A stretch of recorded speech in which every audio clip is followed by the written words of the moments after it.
no, no, yeah, no, no, no. Okay, let's adjust that. Hey, what's up, y'all? Hope your day is going wonderfully, man. Life is good, man. Life is beautiful. Just loving this ride. Today, though, I am on Facebook right now and I'm answering a few questions. I'm scrolling through this feed and I gotta say, man, some of y'all be sending me some books, man. Y'all be sending me like essays. I mean, like if you want me to answer your questions, keep it short, simple, and sweet, just like, and if you wanted to get more complicated, let's go from there, we can expand from there. But like y'all be sending me some books right off the back. I'm like, damn, man, y'all. Woo! But yeah, right now I'm answering a question by this guy named Pain Minato. I'm sorry, man. I'm sorry if I'm butchering your name, man. It has all the accent marks above there. I don't know what they mean. I don't know what those mean. But yeah, I'll answer your question though. So he says, for astral travel, how long do we need to lay down in the bed? Well, first off, for me, I don't typically lay in the bed just because it's a little too comfortable. I'll actually like consciously fall asleep as I fall asleep physically. So I don't usually do the bed. It doesn't usually work for me. But it might work for you. So if it works for you, go for it. But personally, it doesn't work for me.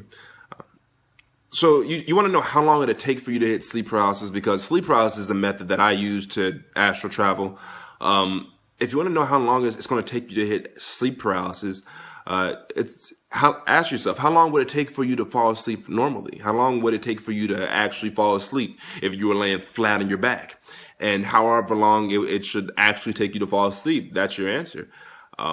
If you find yourself laying there for a long time, it's likely that your mind is just a little too active. You're thinking a little too much. You're anticipating the experience too much. You're adding too much of your own imagined content to the actual process and experience, and you're distorting the flow of it all. This is something that requires flow. You flow into this experience. You flow into each stage, into each process. You don't actively, engage in each stage, but you just flow through them, and you just make sure you're conscious enough to, when the time comes, you can actively separate.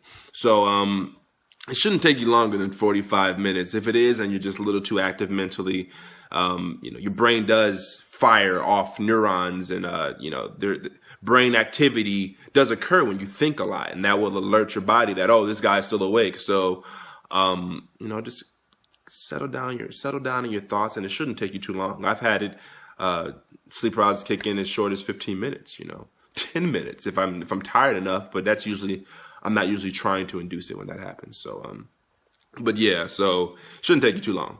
If it is, and just try it again another time, maybe during the day, maybe midday, nighttime, whenever. Switch. It's a game of trial and error. I always say that. He also wants to know, can he swallow spit when he's in the process? I'm going to tell you, yes, swallow your spit, because it's going to stress you out when you're sitting there and you're like, don't swallow your spit.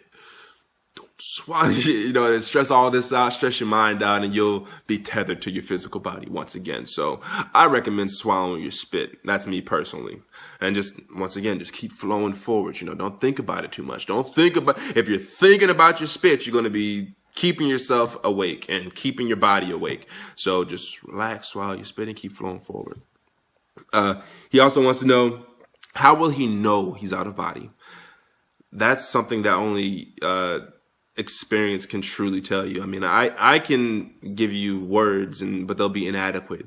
But the best way I can put it into words is you'll feel a lot of pressure. Sleep paralysis is the first signal for me that lets me know that separation is near. Once I allow my awareness to flow forward into my astral body and flow away from my physical body. Most people get into sleep paralysis and freak out, because sleep paralysis is a scary thing. It's especially if you don't know what's happening. You'll feel your heart pounding. You'll feel pressure on you. You may feel vibrations. You may hear rumbling or screeching or whatever in your ears. You become hypersensitive to the astral and physical world. So you become hypersensitive to your body and your astral body. So there's a lot of sensory input right there that's freaky for a lot of people. Remain calm. Stay calm, cool, and collective. Keep flowing. And as you do, just allow your awareness to go from your physical body, the sleep paralysis is happening, allow your awareness to go from that to your astral body. And that's easier said than done. But it's something you'll become more aware of the more you do it.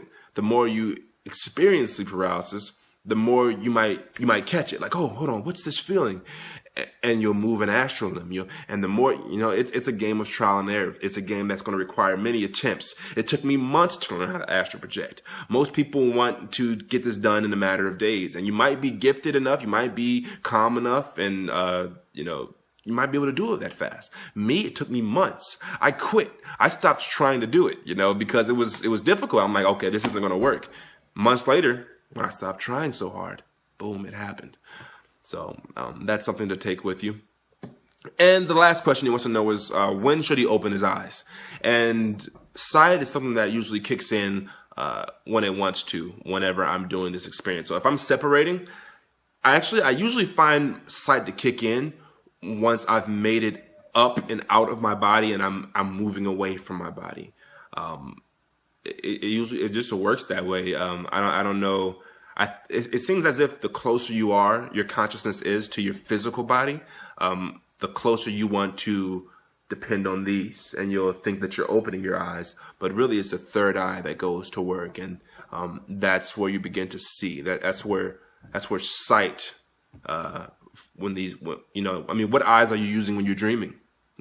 What eyes do you use then? You use the third eye. It's the same eye that you use when you're astral projecting. So there's never usually an opening of the eyes for me. It's almost as if I'm seeing through my eyelids.